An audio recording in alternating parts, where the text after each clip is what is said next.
من اكتر الاسئله اللي بتيجي ازاي ابقى رقم واحد في السوق في خلال سنه واحده بس.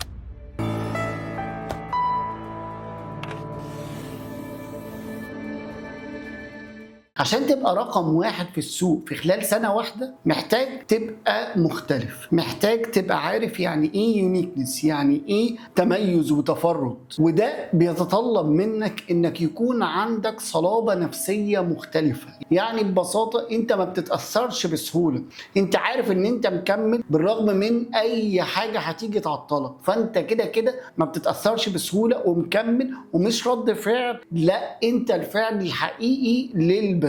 تاني حاجة انك بتعرف يعني ايه منافسة ويعني ايه مكسب ويعني ايه خسائر. يعني المكسب ما بيخلكش تتحرك بشكل مختلف ويقول لك ان ده اخرك في المكسب او اخرك في الخسارة. المكسب او الخسارة هم مرحلة بيخلوك تروح للسلمة اللي بعدها او النقلة اللي بعدها. تالت حاجة انك تبقى عارف ازاي تركز وما بتفقدش رؤيتك وما بتفقدش بوصلتك وما بتتنازلش عن الهدف، واي حاجة تنور او تلمع ما بتخلكش ان انت تتشتت وتروح لها، لا انت عارف الرؤية بتاعتك وقادر ان انت تركز فيها يوميا. رابع سبب ومن اهم الاسباب اللي انت محتاج تشوفها بشكل مختلف هي جودة الخدمة والمنتج اللي انت بتقدمه واستمراريتك في تحسينه وتطلع منتجات وخدمات جديدة بشكل مستمر. خامس سبب محتاج ان انت تبنيه وتخلقه طول الوقت هو البيزنس سيستم اللي بيخليك تطلع اوتبوت وتخليك في نجاح وانضباط مستمر في البيزنس وفي كل الناس اللي بتساعدك ومع كل الناس اللي بتساعدك. واخر سبب انك تشوف العميل دايما بشكل مختلف، وان العميل ده هو اللي انا بساعده في البيزنس وقادر ان انا التزم بوعودي ناحيته